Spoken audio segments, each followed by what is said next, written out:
Fala pessoal, hoje a gente vai mergulhar fundo num dos procedimentos mais sérios e que mais podem impactar a carreira de um servidor nas instituições militares de Minas Gerais. Estou falando do processo administrativo exoneratório, o famoso PAI.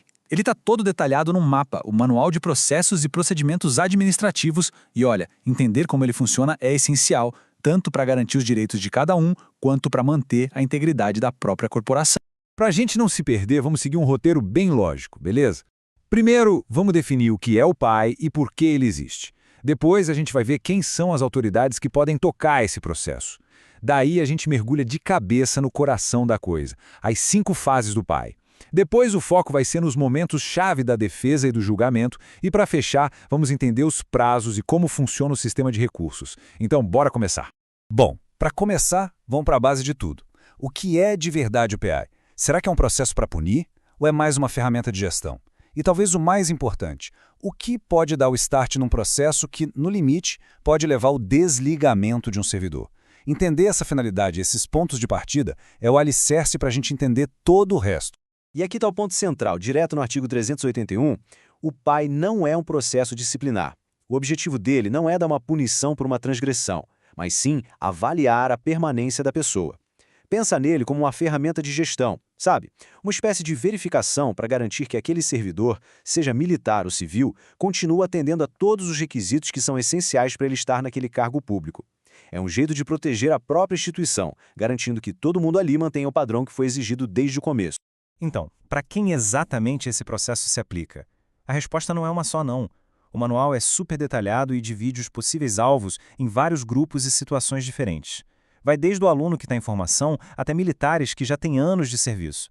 Vamos dar uma olhada em cada um desses cenários, para entender o tamanho do alcance do PAI.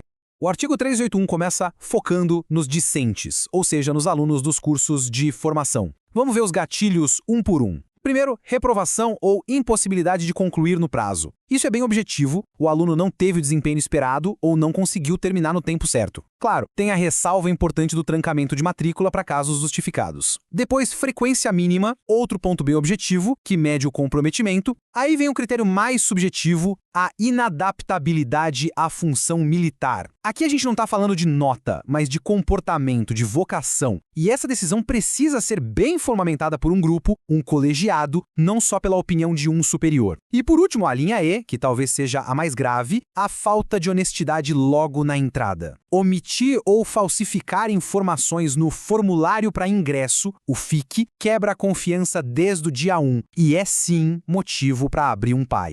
Mas o PAI não é só para alunos, não. O inciso 2º, por exemplo, fala dos militares que ainda não têm estabilidade e que acabam tendo problemas de saúde que não têm nada a ver com o serviço. Já o inciso 3º é importantíssimo. Ele vale para qualquer militar, estável ou não, se descobrirem a qualquer momento que ele não cumpriu os requisitos do edital quando entrou. Imagina só um fato lá do passado que vem à tona anos depois pode dar início a um PAI. Os outros incisos dão ainda mais amplitude, cobrindo o descumprimento de regras do edital durante o curso e outras situações que não sejam disciplinares. Isso dá para a administração uma ferramenta bem flexível para lidar com casos que não estavam previstos.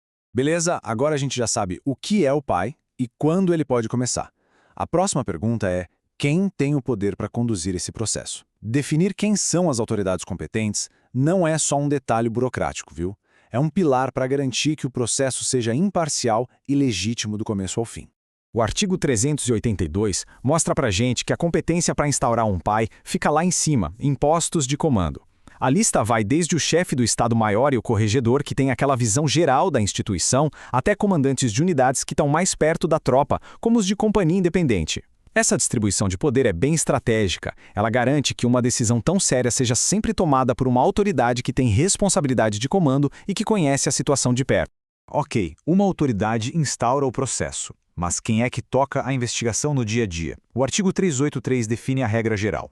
O encarregado tem que ser um oficial de posto superior ao do acusado, para manter o respeito à hierarquia, né? Só que tem uma exceção bem prática e importante para cabos e soldados. Um sargento pode ser o encarregado. Isso reflete a realidade da estrutura militar, onde os sargentos são os líderes diretos e mais próximos das praças. Faz todo sentido.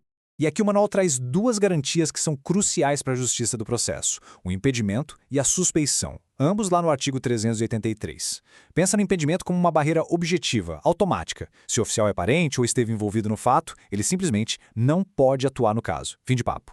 Já a suspeição é mais subjetiva, ela lida com a possibilidade de ser parcial. Por exemplo, em casos de amizade íntima, inimizade declarada ou algum interesse pessoal no resultado.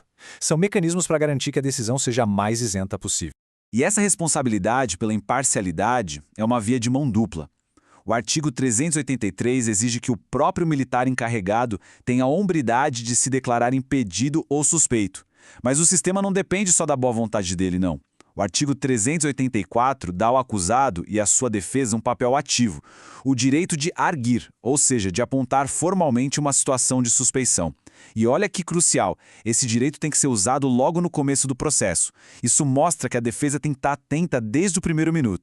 Agora que a gente já entendeu o que e o quem, vamos mergulhar no como.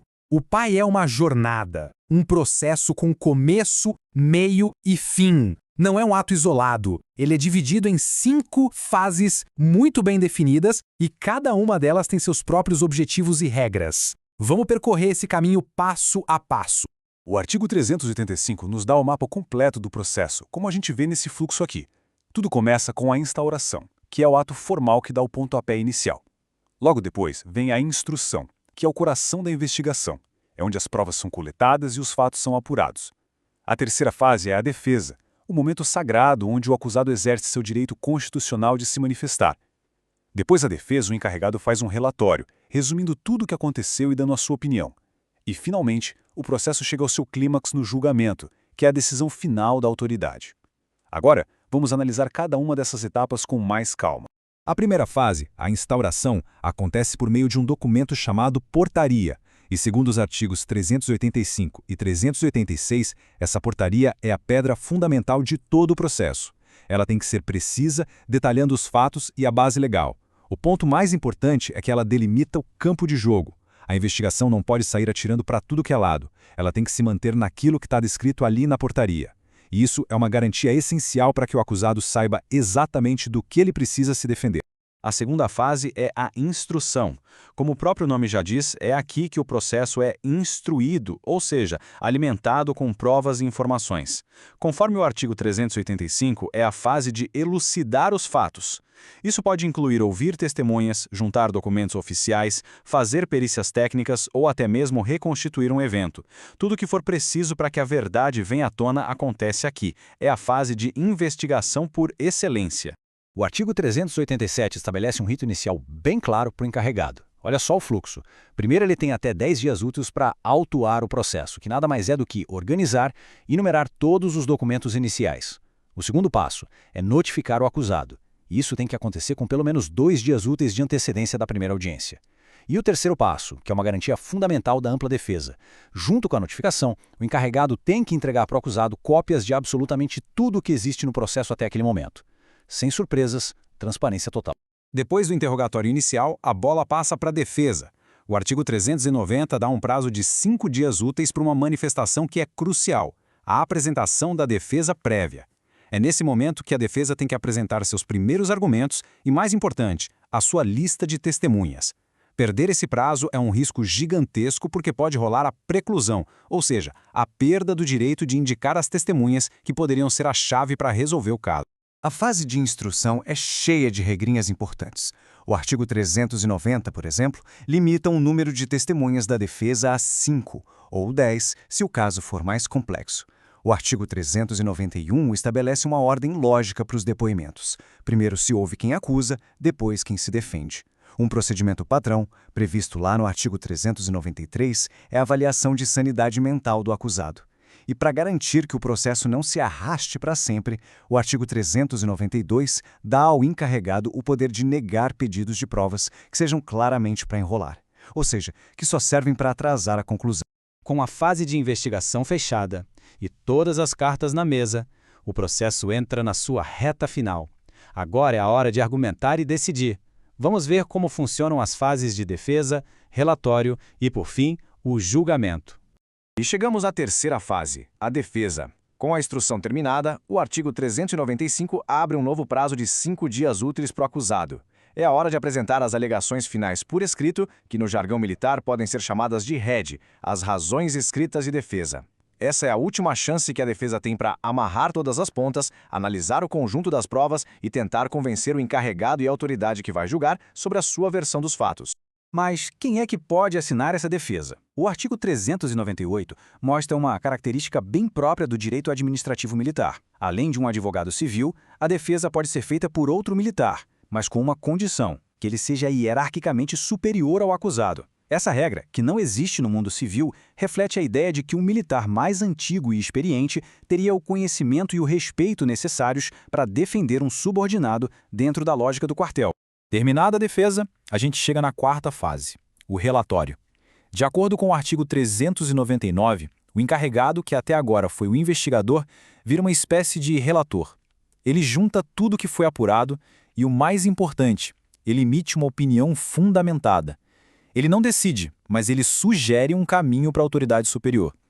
E essa sugestão pode ser a exoneração, o arquivamento ou até mesmo a abertura de um processo disciplinar, caso ele tenha encontrado uma transgressão no meio do caminho. E, finalmente, a quinta fase, o julgamento. O processo, agora com o relatório opinativo, volta para a mesa da autoridade que começou tudo. O artigo 400 dá um prazo de 10 dias úteis para ela tomar a decisão. E é importante dizer que essa autoridade tem total liberdade. Ela pode concordar com o relator e exonerar, ou pode discordar e arquivar o processo. Ela também pode pedir mais investigações se achar necessário ou decidir por outra medida, como uma ação disciplinar. Mas e se a decisão for pela exoneração? O processo acaba ali? Não necessariamente. A partir dessa decisão, começam a correr novos prazos e surge a possibilidade de recursos. Vamos entender como funciona essa etapa final. O tempo aqui é um fator muito importante. O artigo 402 estabelece que o PAI deve ser concluído em 30 dias corridos e pode ser prorrogado por mais 10. Mas tem um detalhe aqui que é crucial. Os prazos da defesa, como aqueles 5 dias para a defesa prévia e os 5 para as alegações finais, são contados extra-altos. O que isso quer dizer? Que o relógio da administração para de contar e o tempo ocorre só para a defesa. Na prática, o processo dura os 30 dias, mais os dias que foram concedidos ao acusado. Se a decisão for pela exoneração, o acusado tem o direito de recorrer. O prazo é de 5 dias úteis, conforme os artigos 413 e 406. Mas a regra aqui tem um impacto gigantesco. O recurso é recebido sem efeito suspensivo. Na prática, isso quer dizer que entrar com recurso não impede a exoneração. O militar é efetivamente desligado da instituição e vai esperar o julgamento do seu recurso já como civil. É uma consequência extremamente dura. E esse recurso vai para onde? Aí a resposta depende da instituição. Na Polícia Militar, a regra do artigo 413 é mais simples. A primeira apelação vai para o chefe imediato da autoridade que decidiu e a última instância é sempre o comandante-geral. Já no Corpo de Bombeiros, como a gente vê na tabela, o artigo 406 cria um sistema mais detalhado. Dependendo de quem começou o PAI, se foi uma unidade, a academia, a primeira instância do recurso muda. A segunda instância geralmente é o corregedor e, em alguns casos, o recurso final pode chegar até o chefe do Estado-Maior. É uma estrutura complexa sim, mas foi pensada para garantir diferentes níveis de revisão da decisão inicial. E como que tem que ser esse recurso? Os artigos 404 e 407 são bem claros. Não é só uma cartinha de não gostei. É uma peça técnica que precisa ter 3 elementos: a exposição dos fatos, a fundamentação no direito e as razões do pedido de reforma. Ou seja, quem recorre precisa explicar o que aconteceu, dizer em qual lei ou regra se baseia e por que, com base nisso, a decisão original está errada e tem que ser mudada. Como a norma diz, não basta só discordar, tem que fundamentar. Ufa! Percorremos todo o caminho do processo administrativo exoneratório, desde os gatilhos até os recursos. Isso tudo nos deixa com uma reflexão final.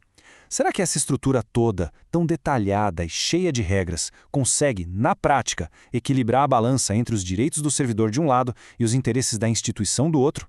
A lei nos dá o mapa, mas a busca por uma aplicação justa em cada caso concreto, esse é o verdadeiro e constante desafio.